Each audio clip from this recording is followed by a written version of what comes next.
ಆತ್ಮೀಯ ವಿದ್ಯಾರ್ಥಿಗಳಿಗೆ KS classes ವತಿಯಿಂದ ಸ್ವಾಗತ ಸುಸ್ವಾಗತ. ದಿನಾಂಕ 22 ಜನವರಿ 2026 ಕರೆಂಟ್ ಅಫೇರ್ಸ್ ಅನ್ನು ನೋಡೋದಕ್ಕಿಂತ ಮುಂಚಿತವಾಗಿ ನಾವಿವತ್ತು ಈ ಹಿಂದಿನ ಕ್ಲಾಸ್ನಲ್ಲಿ 14, 15, 16, 17 ಮತ್ತು 18, 19, 21ನೇ ತಾರೀಕಿನ ಕರ್ನಾಟಕಕ್ಕೆ ಸಂಬಂಧಿಸಿರ್ತಕ್ಕಂಥ ಕರೆಂಟ್ ಅಫೇರ್ಸ್ ಅನ್ನು ನಾವು KS ಕ್ಲಾಸಸ್ ಅಂತಕ್ಕಂಥ ಯೂಟ್ಯೂಬ್ ಚಾನಲ್ನಲ್ಲಿ ಅಪ್ಲೋಡ್ ಮಾಡಲಾಗಿದೆ. ನೀವು ಅವುಗಳನ್ನು ನೋಡೋದ್ರ ಮುಖಾಂತರ ನೋಟ್ಸನ್ನು ಮಾಡ್ಕೊಳ್ಬೋದು. ನಿಮ್ಮ KPSC ಎಕ್ಸಾಮ್ಗೆ ಸಂಬಂಧಪಟ್ಟಿರ್ತಕ್ಕಂಥ ತುಂಬ ಇಂಪಾರ್ಟೆಂಟ್ ಆಗಿರ್ತಕ್ಕಂಥ Karnataka related current affairs KS classes ಅಂತಕ್ಕಂಥ ಚಾನಲಲ್ಲಿ ಪ್ರತಿ ದಿವಸವೂ ಕೂಡ ಅಪ್ಡೇಟ್ ಆಗ್ತಾನೆ ಇರುತ್ತೆ. ನೀವು ಅದನ್ನು ನೋಡಿ ನೋಟ್ಸ್ ಕೂಡ ಮಾಡ್ಕೊಳ್ಬೋದು. ಮತ್ತು KS ಕ್ಲಾಸಸ್ ಅಂತಕ್ಕಂಥ ಟೆಲಿಗ್ರಾಮ್ ಚಾನಲ್ ಕೂಡ ಇದೆ. ನೀವು ಅದಕ್ಕೆ ಜಾಯ್ನ್ ಆಗೋದರ ಮುಖಾಂತರ ಅಪ್ಡೇಟ್ಸ್ಗಳನ್ನು ಪಡೆಯಬಹುದು ಅಂತ ಹೇಳ್ತಾ, ದಿನಾಂಕ 22 ಜನವರಿ 2026 ಕರೆಂಟ್ ಅಫೇರ್ಸ್ ಕರ್ನಾಟಕಕ್ಕೆ ಸಂಬಂಧಿಸಿದಂತೆ ಏನೇನಿದೆ ಅನ್ನೋದನ್ನು ನೋಡೋದಕ್ಕಿಂತ ಮುಂಚೆ ಕರ್ನಾಟಕದಲ್ಲಿರುವ ಒಂದು ಮಹತ್ವವಾಗಿರ್ತಕ್ಕಂತಹ ಸಾಂವಿಧಾನಿಕ ಮತ್ತು ರಾಜಕೀಯ ಬೆಳವಣಿಗೆಯನ್ನು ಒಳಗೊಂಡಂತೆ ಒಂದು ವಿಷಯ ಪ್ರಚಲಿತದಲ್ಲಿದೆ. ಆ ವಿಷಯ ಯಾವುದನ್ನುವುದನ್ನು ನೋಡುವುದಾದರೆ, ರಾಜ್ಯಪಾಲರ ಭಾಷಣ ಮತ್ತು ರಾಜಕೀಯ ಬೆಳವಣಿಗೆ ಅಂತಕ್ಕಂಥ ವಿಷಯ ಸದ್ಯದಲ್ಲಿ ತುಂಬ ಪ್ರಚಲಿತದಲ್ಲಿರ್ತಕ್ಕಂಥ ಒಂದು ವಿಷಯವಾಗಿದೆ ನಮ್ಮ ಕರ್ನಾಟಕದಲ್ಲಿ. ಹಾಗಾದರೆ ಈ ವಿಷಯ ಸುದ್ದಿಯಲ್ಲಿ ಯಾಕೆ ಇದೆ ಅಂದರೆ, ಜನವರಿ 22ರಂದು ಕರ್ನಾಟಕದ ವಿಧಾನಮಂಡಲದ ಜಂಟಿ ಅಧಿವೇಶನ ಆರಂಭವಾಗಿದ್ದು, ಜಂಟಿ ಅಧಿವೇಶನ ಅಂದರೆ ನಮ್ಮ ಯಾವುದೇ ಒಂದು ರಾಜ್ಯದ ಬಜೆಟ್ ಅಧಿವೇಶನಕ್ಕಿಂತಲೂ ಮುಂಚಿತವಾಗಿ ಎರಡು ಸದನಗಳಿದ್ದು, ಅಂದರೆ ಉದಾಹರಣೆಗೆ ವಿಧಾನಸಭೆ ಮತ್ತು ವಿಧಾನ ಪರಿಷತ್ ಎರಡು ಇದ್ದು ಅಂದರೆ ಆ ಎರಡೂ ಸದನಗಳನ್ನು ಒಂದೆಡೆ ಸೇರಿಸಿ ರಾಜ್ಯಪಾಲರು ಆ ಸಭಾ ಅಥವಾ ಸದನವನ್ನು ಉದ್ದೇಶಿಸಿ ಮಾಡ್ತಕ್ಕಂಥ ಭಾಷಣವನ್ನು ಜಂಟಿ ಅಧಿವೇಶನ ಅಂತ ಕರಿತೀವಿ. ರಾಜ್ಯಪಾಲ ಥಾವರ್ ಚಂದ್ ಗೆಹ್ಲೋಟ್, ಈಗ ಕರ್ನಾಟಕದ ರಾಜ್ಯಪಾಲರು ಯಾರಿದ್ದಾರೆ ಥಾವರ್ ಚಂದ್ ಗೆಹ್ಲೋಟ್ ರವರು ತಮ್ಮ ಭಾಷಣದ ಕೆಲವು ಭಾಗಗಳನ್ನು ಕೈಬಿಟ್ಟು ಕೇವಲ 2 ಸಾಲುಗಳನ್ನು ಮಾತ್ರ ಓದಿ ಸಭಾತ್ಯಾಗ ಮಾಡಿದರು ಅಂತಕ್ಕಂಥ ವಿಷಯ ಸದ್ಯ ಪ್ರಚಲಿತದಲ್ಲಿದೆ. ಅವರು ರಾಜ್ಯ ಸರ್ಕಾರ ಕೊಟ್ಟಿರ್ತಕ್ಕಂಥ ಅಥವಾ ಆಡಳಿತಾರೂಢ ಪಕ್ಷ ಕೊಟ್ಟಿರ್ತಕ್ಕಂಥ ಭಾಷಣವನ್ನು ಪೂರ್ತಿಯಾಗಿ ಓದದೆ ಸುಮಾರು ಕೇವಲ 37 ಸೆಕೆಂಡ್ನಷ್ಟು ಮಾತ್ರ ಭಾಷಣವನ್ನು ಮಾಡೋದರ ಮುಖಾಂತರ ತಮ್ಮ ರಾಜ್ಯಪಾಲರ ಜಂಟಿ ಅಧಿವೇಶನದ ಭಾಷಣವನ್ನು ಅವರು ಮೊಟಕುಗೊಳಿಸಿದ್ದಾರೆ. ಇದು ತುಂಬ ಸುದ್ದಿಯಲ್ಲಿರ್ತಕ್ಕಂಥ ವಿಷಯ. ಯಾಕಂದರೆ ನಮ್ಮ ಸಂವಿಧಾನದಲ್ಲಿ ಇದಕ್ಕೆ ಅವಕಾಶ ಇದೆಯಾ ಅಥವಾ ಇಲ್ಲ ಅಂತಕ್ಕಂಥ ಸ್ಪಷ್ಟನೆ ಇನ್ನೂ ಕೂಡ ಆಗಿಲ್ಲ. ಆದ್ದರಿಂದ ಇದು ಅಸಂವಿಧಾನಿಕ ನಡೆ ಅಂತ ವಿರೋಧ ಪಕ್ಷಗಳು ತುಂಬ ಗಲಾಟೆಯನ್ನು ಮಾಡ್ತಾ ಇದ್ದಾವೆ. ಆದ್ದರಿಂದ ಈ ಕುರಿತಂತೆ ನಾವು ರಾಜಕೀಯ ಬೆಳವಣಿಗೆ ಏನೇ ಇದ್ರೂ ಅದು ನಮಗೆ ಸಂಬಂಧಿಸಿದ್ದಲ್ಲ. ನಮ್ಮ ಎಕ್ಸಾಮ್ ಪರ್ಪಸ್ ಆಗಿ ಸಂವಿಧಾನಾತ್ಮಕವಾಗಿ ರಾಜ್ಯಪಾಲರಿಗೂ ಜಂಟಿ ಅಧಿವೇಶನ ಅಂದ್ರೆ ಏನು, ಸಂಸತ್ತು ಅಂದ್ರೆ ಏನು, ರಾಜ್ಯಪಾಲರು ಅವರ ಅಧಿಕಾರಗಳೇನು, ಕಾರ್ಯಗಳೇನು, ವಿವೇಚನ ಅಧಿಕಾರಗಳಂದ್ರೆ ಏನು, ರಾಷ್ಟ್ರಪತಿಗೆ ಯಾವ ಬಿಲ್ಲನ್ನು ಕಳಿಸ್ಬೇಕು, ಇದೆಲ್ಲ ವಿಷಯಗಳನ್ನು ನಾವೀಗ ಈ ಕ್ಲಾಸ್ನಲ್ಲಿ ಚರ್ಚೆ ಮಾಡೋಣ. ರಾಜ್ಯಪಾಲರು ಮತ್ತು ರಾಜ್ಯ ಸರ್ಕಾರದ ಸಂಬಂಧ, ರಾಜ್ಯಪಾಲರಿಗೂ ಮತ್ತು ರಾಜ್ಯ ಸರ್ಕಾರಕ್ಕೂ ಯಾವ ರೀತಿಯ ಸಂಬಂಧ ಇದೆ ಅನ್ನೋದನ್ನು ಸಂವಿಧಾನಾತ್ಮಕ ದೃಷ್ಟಿಕೋನದಲ್ಲಿ ಇಟ್ಕೊಂಡು ನಾವು ಈಗ ಚರ್ಚೆಯನ್ನು ಮಾಡೋಣ. ಸಾಂವಿಧಾನಿಕ ವಿಧಿಗಳು. ರಾಜ್ಯಪಾಲರ ಭಾಷಣಕ್ಕೆ ಸಂಬಂಧಿಸಿದಂತೆ ಸಂವಿಧಾನದಲ್ಲಿ 2 ಪ್ರಮುಖ ವಿಧಿಗಳನ್ನು ಉಲ್ಲೇಖಿಸಲಾಗಿದೆ. ಮೊದಲನೇ ವಿಧಿ 175. ಏನು ಹೇಳುತ್ತೆ ನಮ್ಮ ಸಂವಿಧಾನದಲ್ಲಿ 175ನೇ ವಿಧಿ ಅಂದರೆ, ರಾಜ್ಯ ವಿಧಾನಮಂಡಲದ ಸದನಗಳನ್ನು ಉದ್ದೇಶಿಸಿ ಭಾಷಣ ಮಾಡುವ ಮತ್ತು ಸಂದೇಶ ಕಳುಹಿಸುವುದು ರಾಜ್ಯಪಾಲರ ಆದ್ಯ ಹಕ್ಕು ಅಂತ ಹೇಳ್ತಾ ಇದೆ. ಎರಡೂ ಸದನಗಳನ್ನು ಉದ್ದೇಶಿಸಿ ಭಾಷಣ ಮಾಡಲೇಬೇಕು ಅಂತಕ್ಕಂಥ ವಿಷಯವನ್ನು ಹೇಳಿದ್ದು ಸಂವಿಧಾನದ 175ನೇ ವಿಧಿ. ನೀವು ಇದನ್ನು ಕಡ್ಡಾಯವಾಗಿ ನೆನಪಿಟ್ಕೊಳ್ಳೇಬೇಕು ಅಥವಾ ನೋಟ್ಸ್ ಮಾಡಿಕೊಳ್ಳೇಬೇಕು. ಇನ್ನು ಮುಂದುವರೆದು ವಿಧಿ 176 ಎದರ ಬಗ್ಗೆ ಹೇಳುತ್ತೆ, ಯಾವುದೇ ವಿಷಯದ ಬಗ್ಗೆ ಹೇಳುತ್ತೆ ಅಂದರೆ, ಸಾರ್ವತ್ರಿಕ ಚುನಾವಣೆಯ ನಂತರ ಮೊದಲ ಅಧಿವೇಶನ ಮತ್ತು ಪ್ರತಿ ವರ್ಷದ ಮೊದಲ ಅಧಿವೇಶನದ ಆರಂಭದಲ್ಲಿ ರಾಜ್ಯಪಾಲರು ಕಡ್ಡಾಯವಾಗಿ ಜಂಟಿ ಅಧಿವೇಶನವನ್ನು ಉದ್ದೇಶಿಸಿ ಭಾಷಣ ಮಾಡಬೇಕು. ಇಲ್ಲಿ ಕಡ್ಡಾಯವಾಗಿ ಅಂತಕ್ಕಂಥ ವಿಷಯವನ್ನು ನೀವು ನೆನಪಿಟ್ಕೊಳ್ಬೇಕು. ವಿಧಿ 176 ಏನು ಹೇಳುತ್ತೆ ಅಂದರೆ, ಯಾವುದೇ ಒಂದು ಸರ್ಕಾರ, ಹೊಸ ಸರ್ಕಾರ ರಚನೆಯಾದಾಗ ಆ ಸರ್ಕಾರವನ್ನು ಉದ್ದೇಶಿಸಿ ಒಂದು ಸದನದಲ್ಲಿ ರಾಜ್ಯಪಾಲರು ಬಂದು ಮಾತನಾಡಬೇಕು. ಒಂದು. ಎರಡನೇದೇನೆಂದರೆ, ಪ್ರತಿ ವರ್ಷದ ಮೊದಲ ಅಧಿವೇಶನದ ಮುಂಚೆ ಒಂದು ಜಂಟಿ ಅಧಿವೇಶನ ಅಂತ ಕರೆದು ಅದನ್ನು ಕರೆಯೋರು ಕೂಡ ರಾಜ್ಯಪಾಲರಾಗಿರ್ತಾರೆ. ಅಲ್ಲಿ ರಾಜ್ಯ ಸರ್ಕಾರ ಕೊಟ್ಟಿರ್ತಕ್ಕಂಥ ಒಂದು ಭಾಷಣವನ್ನು ಅವರು ಸದನದ ಮುಂದೆ ಇಡಬೇಕಾಗ್ತದೆ. ಅದಕ್ಕೆ 176ನೇ ವಿಧಿ ವಿಶೇಷ ಭಾಷಣದ ಹೆಸರಿನಲ್ಲಿ ಅದನ್ನು ಉಲ್ಲೇಖ ಮಾಡಲಾಗಿದೆ. ಹಾಗಾದರೆ ಈ ಭಾಷಣವನ್ನು ರಾಜ್ಯಪಾಲರು ಓದ್ತಕ್ಕಂಥ ಭಾಷಣವನ್ನು ಯಾರು ರಚಿಸ್ತಾರೆ ಅಂದರೆ ರಾಜ್ಯ ಸಚಿವ ಸಂಪುಟ ಇದನ್ನು ರಚನೆ ಮಾಡಿ ರಾಜ್ಯಪಾಲರಿಗೆ ಮುಂದೆ ಇಡುತ್ತೆ. ಇದು ಸರ್ಕಾರದ ಸಾಧನೆಗಳು ಮತ್ತು ಮುಂದಿನ ಯೋಜನೆಗಳ ನೀಲನಕ್ಷೆಯಾಗಿರುತ್ತೆ. ಅಂದರೆ ಈ ಭಾಷಣದಲ್ಲಿ ಆಡಳಿತಾರೂಢ ಪಕ್ಷ ಎಷ್ಟು ಸಾಧನೆ ಮಾಡಿದೆ, ಮುಂದಿನ ರೂಪರೇಷೆಗಳೇನು, ಅವರ ಭವಿಷ್ಯದ ಗುರಿಗಳೇನು ಅನ್ನೋದನ್ನೆಲ್ಲವೂ ಕೂಡ ಅದರಲ್ಲಿ ಉಲ್ಲೇಖಿತ ಆಗಿರುತ್ತೆ. ಹಾಗಾದರೆ ಸಂವಿಧಾನದ ಭಾಗ 6 ಏನು ಹೇಳುತ್ತೆ ಅನ್ನೋದನ್ನು ನೋಡೋದಾದರೆ ಸಂವಿಧಾನದ ಭಾಗ 6 ಪಾರ್ಟ್ 4 ರಾಜ್ಯ ಸರ್ಕಾರ ದಿ ಸ್ಟೇಟ್ ಅಂತಕ್ಕಂಥ ಶಬ್ದವನ್ನು ನೀಡಿದೆ. ಸಂವಿಧಾನದ 6ನೇ ಭಾಗದಲ್ಲಿ 152ರಿಂದ 237ರವರೆಗಿನ ವಿಧಿಗಳು ಈ ರಾಜ್ಯ ಸರ್ಕಾರದ ಕುರಿತು ಹೇಳ್ತಕ್ಕಂಥವುಗಳು. ಹಾಗಾದರೆ 153ರಿಂದ 167ನೇ ವಿಧಿ ನಮ್ಮ ಕಾರ್ಯಾಂಗದ ಬಗ್ಗೆ ಹೇಳುತ್ತೆ, ರಾಜ್ಯ ಕಾರ್ಯಾಂಗದ ಬಗ್ಗೆ ಉಲ್ಲೇಖ ಮಾಡುತ್ತೆ. ರಾಜ್ಯ ಕಾರ್ಯಾಂಗವು ಯಾರ್ಯಾರನ್ನ ಒಳಗೊಂಡಿರುತ್ತೆ ಅಂದರೆ ರಾಜ್ಯ ಕಾರ್ಯಾಂಗದಲ್ಲಿ ಒಬ್ಬರು ರಾಜ್ಯಪಾಲರಿರ್ತಾರೆ, ಮುಖ್ಯಮಂತ್ರಿಗಳಿರ್ತಾರೆ ಮತ್ತು ಇತರ ಸಚಿವ ಸಂಪುಟದ ಸಚಿವರಿರ್ತಾರೆ ಮತ್ತು ಅಡ್ವೊಕೇಟ್ ಜನರಲ್ ಆಫ್ ಸ್ಟೇಟ್, ಆ ರಾಜ್ಯದ ಅಡ್ವೊಕೇಟ್ ಜನರಲ್ ಕೂಡ ಅದರಲ್ಲಿ ಕಾರ್ಯಾಂಗದಲ್ಲಿ ಭಾಗಿಯಾಗ್ತಕ್ಕಂಥ ಅವಕಾಶ ಇದೆ. ರಾಜ್ಯಪಾಲರು ಅಂತಕ್ಕಂಥವ್ರು ಈ ರಾಜ್ಯದ ಸಾಂವಿಧಾನಿಕ ಮುಖ್ಯಸ್ಥರು ಅಂತ ಹೇಳ್ತಕ್ಕಂಥ ವಿಧಿ ಯಾವುದಂದ್ರೆ 153ರಿಂದ 162 ಅವುಗಳನ್ನು ಮುಂದೆ ಚರ್ಚೆ ಮಾಡೋಣ.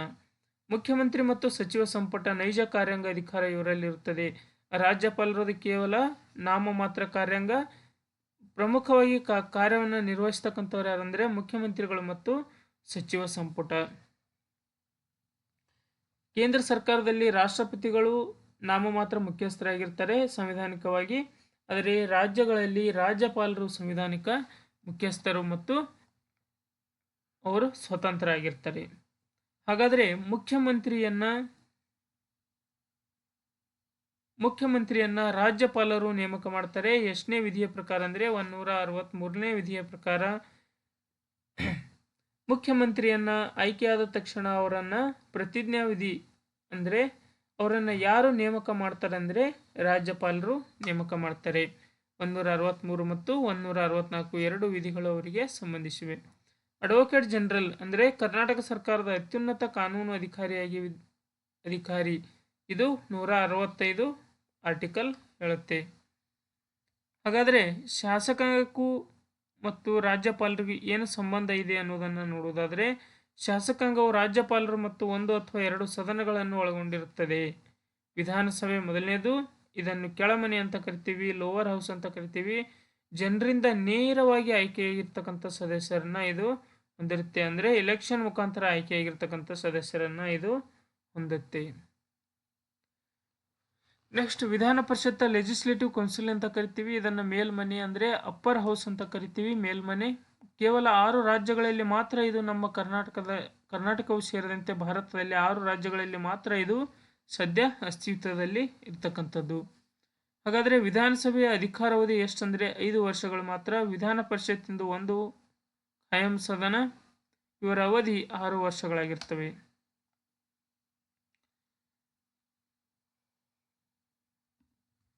ನೆಕ್ಸ್ಟ್ ನೋಡುವುದಾದರೆ ರಾಜ್ಯಪಾಲರ ಶಾಸನಾಧಿಕಾರ ಲೆಜಿಸ್ಲೇಟಿವ್ ಪವರ್ಸ್ ಆಫ್ ಗವರ್ನರ್ ವಿಧಿ 213 ಏನು ಹೇಳುತ್ತೆ ಅಂದರೆ ವಿಧಿ 213 ಸುಗ್ರೀವಾಜ್ಞೆಯ ಬಗ್ಗೆ ಹೇಳುತ್ತೆ.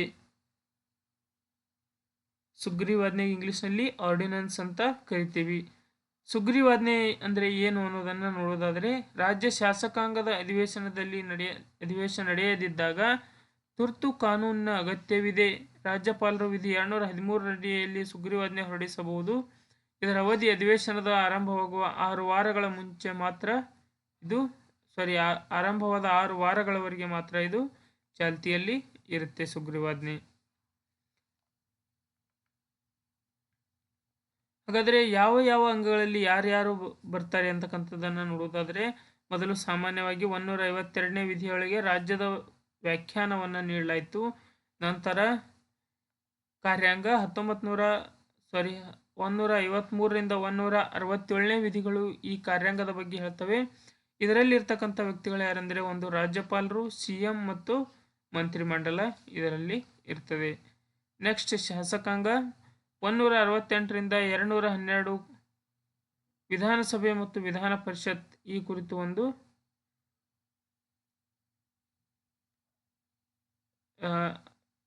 ಶಾಸಕಾಂಗ 168ರಿಂದ 212 ವಿಧಿಯವರೆಗೆ ವಿಧಾನಸಭೆ ಮತ್ತು ವಿಧಾನ ಪರಿಷತ್ ಕುರಿತು ಹೇಳುತ್ತೆ.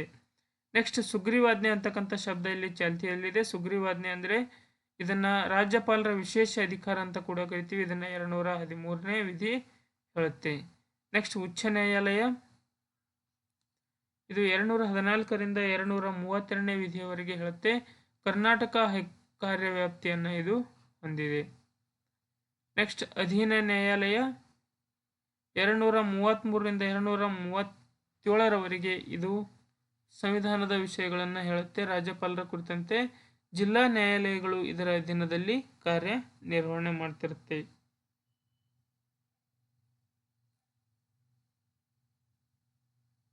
ಹಾಗಾದ್ರೆ ಕೆಳಗಡೆ ಕೊಟ್ಟಿರ್ತಕ್ಕಂಥ ಒಂದೆರಡು ಲೈನನ್ನು ನಾವು ನೆನ್ಪಿಟ್ಕೊಳ್ಳೋದಾದ್ರೆ, ರಾಜ್ಯಪಾಲರು ರಾಜ್ಯದ ಸಾಂವಿಧಾನಿಕ ಮುಖ್ಯಸ್ಥರಾಗಿದ್ದು ಈ ಲೈನನ್ನು ನಾವು ನೆನ್ಪಿಟ್ಕೊಳ್ಬೇಕು. ಕೇಂದ್ರ ಮತ್ತು ರಾಜ್ಯ ಸರ್ಕಾರದ ನಡುವೆ ಕೊಂಡಿಯಾಗಿ ಇದು ಕಾರ್ಯನಿರ್ವಹಿಸುತ್ತಾರೆ. ಹಾಗಾದರೆ ಪ್ರಮುಖ ಸಂವಿಧಾನದ ವಿಧಿಗಳು ಏನು ಮತ್ತು ಅವುಗಳಲ್ಲಿರ್ತಕ್ಕಂಥ ವಿಷಯಗಳು ಏನು ಅನ್ನೋದನ್ನು ನೋಡುವುದಾದರೆ, ಮೊದಲನೆಯದು ವಿಧಿ 153.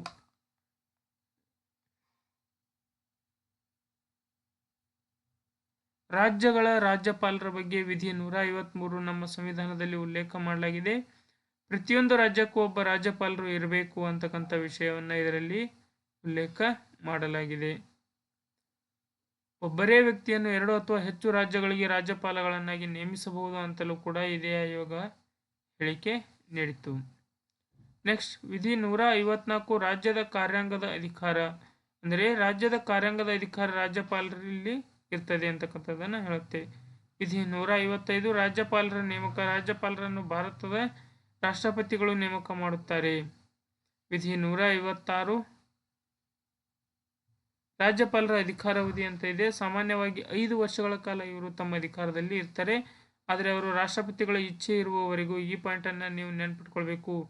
ರಾಜ್ಯಪಾಲರ ಇಚ್ಛೆ ಇರುವವರೆಗೆ ಅಧಿಕಾರಾವಧಿಯಲ್ಲಿ ಇರ್ತಾರೆ.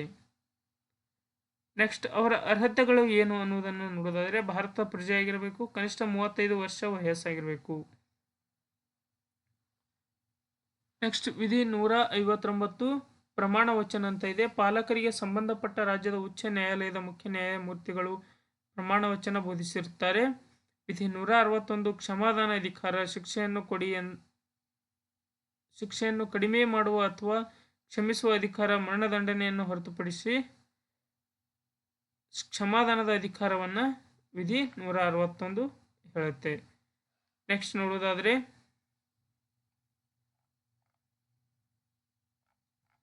ವಿವರಣೆ ಇದೆ. ವಿವರಣೆ ಏನು ಹೇಳುತ್ತೆ ಅನ್ನೋದನ್ನ ನೋಡೋದಾದ್ರೆ,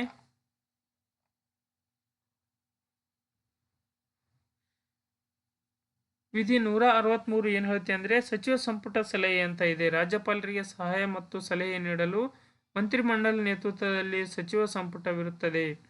ವಿಧಿ 174 ಅಧಿವೇಶನ ಕರೆಯುವ. ರಾಜ್ಯ ಶಾಸಕಾಂಗದ ಅಧಿವೇಶನ ಕರೆಯುವ, ಮುಕ್ತಾಯಗೊಳಿಸುವ ಮತ್ತು ಸಂವಿಧಾನ ಸಭೆಯನ್ನು ವಿಸರ್ಜಿಸುವ ಅಧಿಕಾರ.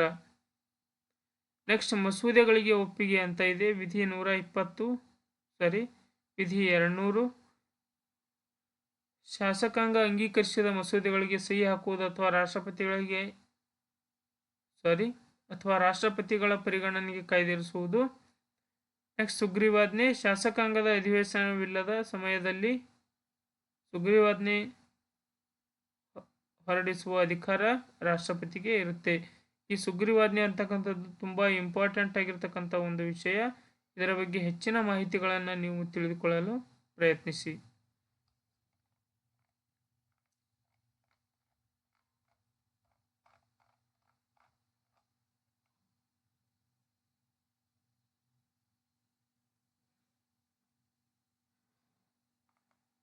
ರಾಜ್ಯಪಾಲರ ಪ್ರಮುಖ ಅಧಿಕಾರಗಳು ಅಂತ ಹೇಳಿ ಐತಿ ನೋಡ್ರಿ, ಹೆಡ್ಡಿಂಗ್ ನೋಡ್ರಿ ಈ ಕಡೆ ಐತಿ ಅಲ್ಲೇ ಕೆಳಗ. ರಾಜ್ಯಪಾಲರ ಪ್ರಮುಖ ಅಧಿಕಾರಗಳು: ನೇಮಕಾತಿ ಅಧಿಕಾರ, ವಿಶ್ವವಿದ್ಯಾಲಯಗಳು, ಕುಲಾಧಿಪತಿ. ತುರ್ತು ಪರಿಸ್ಥಿತಿಯಾಗಿ ರಾಜ್ಯದಲ್ಲಿ ಸಂವಿಧಾನಿಕ ಯಂತ್ರ ವಿಫಲವಾದಾಗ ವಿಧಿ 356 ಅಡಿಯಲ್ಲಿ ಮಹಾರಾಷ್ಟ್ರ ಆಳ್ವಿಕೆಯ ಶಿಫಾರಸನ್ನು ಮಾಡ್ತಾರೆ. ಹಾಗಾದರೆ ಅರ್ಹತೆ ಮತ್ತು ಮಾನದಂಡಗಳು ಏನಿವೆ ಅನ್ನೋದನ್ನು ನೋಡೋದಾದರೆ, ಕನಿಷ್ಠ ರಾಜ್ಯಪಾಲರಾಗಲು ಭಾರತದ ಪ್ರಜೆ ಆಗಿರಬೇಕು.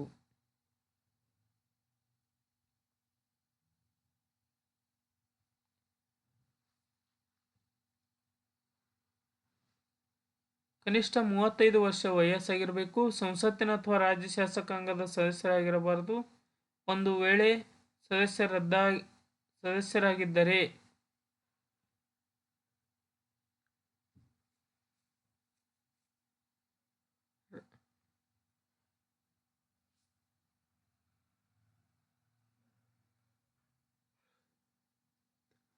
ರಾಜ್ಯಪಾಲರಾಗಿ ಅಧಿಕಾರ ವಹಿಸಿಕೊಂಡ ಒಂದು ವೇಳೆ ಸದಸ್ಯರಾಗಿದ್ದರೆ ರಾಜ್ಯಪಾಲರನ್ನಾಗಿ ಅಧಿಕಾರ ವಹಿಸಿಕೊಂಡು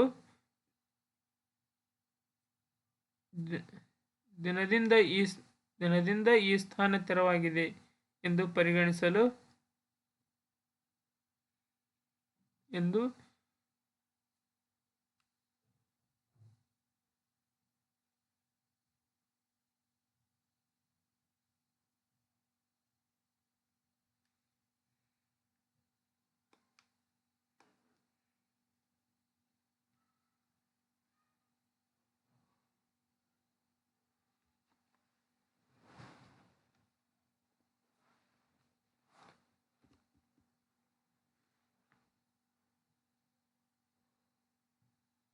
ಹಾಗಾದರೆ ರಾಜ್ಯಪಾಲರ ಸಂಬಳ ಮತ್ತು ಸೌಲಭ್ಯಗಳನ್ನು ನೋಡುವುದಾದರೆ, ಸಂವಿಧಾನದಲ್ಲಿ ವಿಧಿ 158ರಲ್ಲಿ ರಾಜ್ಯಪಾಲರ ಸಂಬಳ ಮತ್ತು ಸೌಲಭ್ಯಗಳ ಬಗ್ಗೆ ವಿವರಿಸಲಾಗಿದೆ.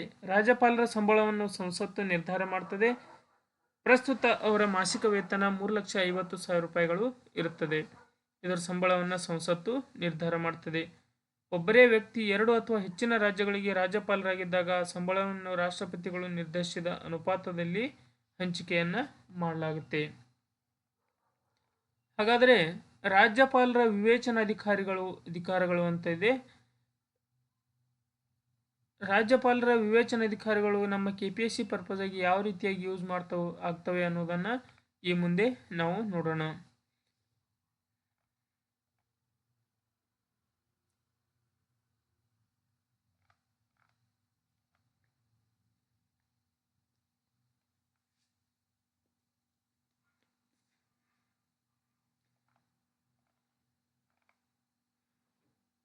ವಿಧಾನಸಭೆ ಚುನಾವಣೆಯಲ್ಲಿ ಯಾವುದೇ ಪಕ್ಷಕ್ಕೆ ಸ್ಪಷ್ಟ ಬಹುಮತ ಸಿಗದಿದ್ದಾಗ ಮುಖ್ಯಮಂತ್ರಿಯನ್ನ ಆಯ್ಕೆ ಮಾಡುವಲ್ಲಿ ವಿವೇಚನಾಧಿಕಾರವನ್ನು ರಾಜ್ಯಪಾಲರು ಬಳಸುವ ಅನಿವಾರ್ಯತೆ ಉಂಟಾಗ್ತದೆ. ಅದೇ ರೀತಿ ಮಸೂದೆಗಳನ್ನು ಕಾಯ್ದೆಯಾಗಿಸುವುದು ಆರ್ಟಿಕಲ್ 200. ಮಸೂದೆಗಳನ್ನು ಕಾಯ್ದಿರಿಸುವುದು ಆರ್ಟಿಕಲ್ 356 ಅದರ ಕುರಿತು ಹೇಳುತ್ತೆ.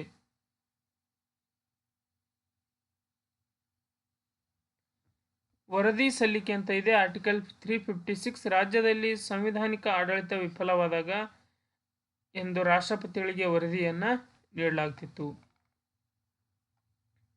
ಹಾಗಾದರೆ ಶಾಸಕಾಂಗ ಮತ್ತು ಕಾರ್ಯಾಂಗದ ಅಧಿಕಾರಗಳು ಯಾವುವು ಅನ್ನೋದನ್ನ ನೋಡುವುದಾದರೆ,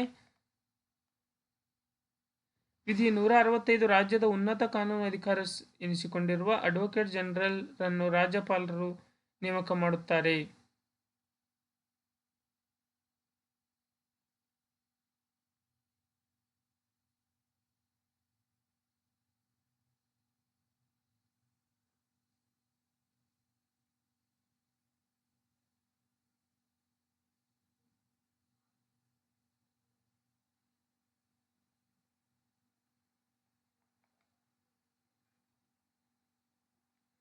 ಹಾಗಾದರೆ ರಾಜ್ಯಪಾಲರ ಕ್ಷಮಾದಾನ ಅಧಿಕಾರದ ಕುರಿತು ಸಂವಿಧಾನದಲ್ಲಿ ಯಾವ ಉಲ್ಲೇಖಗಳಿವೆ ಅನ್ನೋದನ್ನು ನೋಡುವುದಾದರೆ, ಸಂವಿಧಾನದ 161ನೇ ವಿಧಿಯಿಂದ ರಾಷ್ಟ್ರಪತಿ 72ನೇ ಆರ್ಟಿಕಲ್ ವರೆಗೂ ರಾಜ್ಯಪಾಲರ ಕ್ಷಮಾದಾನ ಅಧಿಕಾರದ ಕುರಿತು ವಿವರಣೆಯನ್ನ ನೀಡಲಾಗಿದೆ.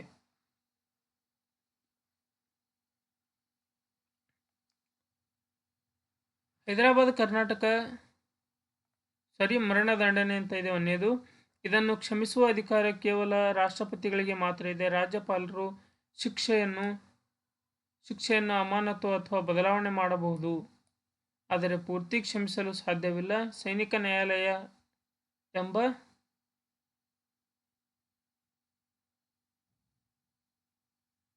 ಶಿಕ್ಷೆಯನ್ನು ಕ್ಷಮಿಸುವ ಅಧಿಕಾರ ರಾಜ್ಯಪಾಲರಿಗಿಲ್ಲ ಅಂತ ಹೇಳಲಾಗಿದೆ. ಅದೇ ನಮ್ಮ ಎಕ್ಸಾಮ್ ಪರ್ಪಸ್ ಅಷ್ಟೊಂದು ಇಂಪಾರ್ಟೆಂಟ್ ಅಲ್ಲ. ಕರ್ನಾಟಕದ ವಿಶೇಷ ಉಲ್ಲೇಖ ಅಂತ ಇದೆ. ಹೈದರಾಬಾದ್ ಕರ್ನಾಟಕದ ಪ್ರದೇಶದ ಅಭಿವೃದ್ಧಿಗಾಗಿ ವಿಶೇಷ ಜವಾಬ್ದಾರಿಯನ್ನು ವಿಧಿ 371(j) ಅಡಿಯಲ್ಲಿ ಕರ್ನಾಟಕದ ರಾಜ್ಯಪಾಲರಿಗೆ ನೀಡಲಾಗಿದೆ. ಇದಕ್ಕಾಗಿ ಅವರು ಪ್ರತ್ಯೇಕ ಅಭಿವೃದ್ಧಿ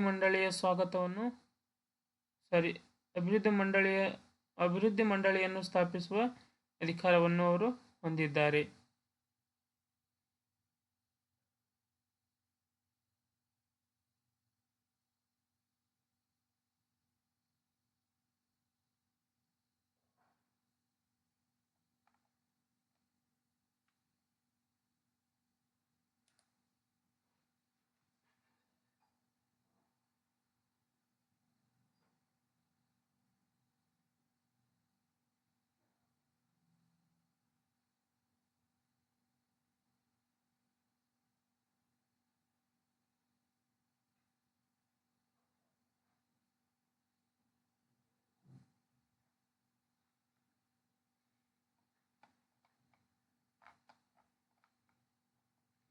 ಹಾಗಾದರೆ ರಾಜ್ಯಪಾಲರ ಅಧಿಕಾರಗಳ ವರ್ಗೀಕರಣವನ್ನು ನಾವು ನೋಡುವುದಾದರೆ, ಮೊದಲು ಕಾರ್ಯಾಂಗದ ಅಧಿಕಾರಿಗಳನ್ನು ನಾವು ನೋಡೋಣ.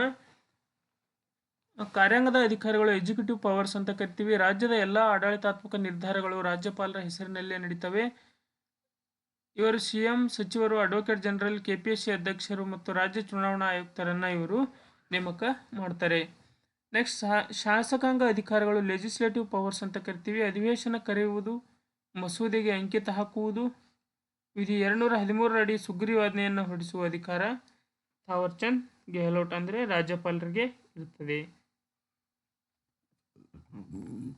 ಹಣಕಾಸು ಅಧಿಕಾರಗಳು ಅಂತ ಇದೆ. ರಾಜ್ಯಪಾಲರ ಪೂರ್ವಾನುಮತಿ ಇಲ್ಲದೆ ಹಣಕಾಸು ಮಸೂದೆಯನ್ನು ವಿಧಾನಸಭೆಯಲ್ಲಿ ಮಂಡಿಸಲು ಸಾಧ್ಯವಿಲ್ಲ.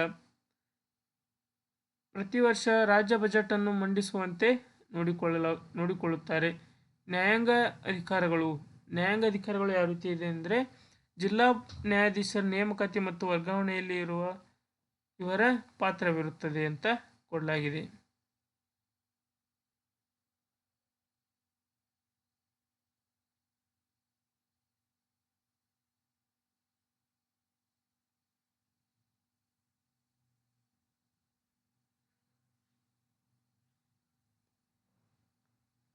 ಹಾಗಾದರೆ ಪ್ರಮುಖ ಸಂವಿಧಾನಿಕ ತಿದ್ದುಪಡಿಗಳು ಯಾವುವಿದೆ ರಾಜ್ಯಪಾಲರಿಗೆ ಸಂಬಂಧಿಸಿದ್ದು ಅಂತಕ್ಕಂಥದ್ದನ್ನು ನೋಡುವುದಾದರೆ, 7ನೇ ಸಂವಿಧಾನಿಕ ತಿದ್ದುಪಡಿ 1956 ಪ್ರಕಾರ ನೋಡುವುದಾದರೆ, ಒಬ್ಬರೇ ವ್ಯಕ್ತಿಯನ್ನು 2 ಅಥವಾ ಅದಕ್ಕಿಂತ ಹೆಚ್ಚು ರಾಜ್ಯಗಳಿಗೆ ರಾಜ್ಯಪಾಲರನ್ನಾಗಿ ನೇಮಿಸಲು ಅವಕಾಶ ನೀಡಬಾರದು ಅಂತಕ್ಕಂಥದ್ದು ಕೇಂದ್ರ ಸರ್ಕಾರದ ವಾದ. 42ನೇ ತಿದ್ದುಪಡಿ 1976 ರಾಷ್ಟ್ರಪತಿಗಳಿಗೆ ಮಂತ್ರಿಮಂಡಲದ ಸಲಹೆ ಕಡ್ಡಾಯಗೊಳಿಸಲಾಯಿತು. ಆದರೆ ರಾಜ್ಯಪಾಲರಿಗೆ ಸಂಬಂಧಿಸಿದ ವಿವೇಚನಾಧಿಕಾರವು ಹಾಗೆಯೇ ಉಳಿಯಿತು.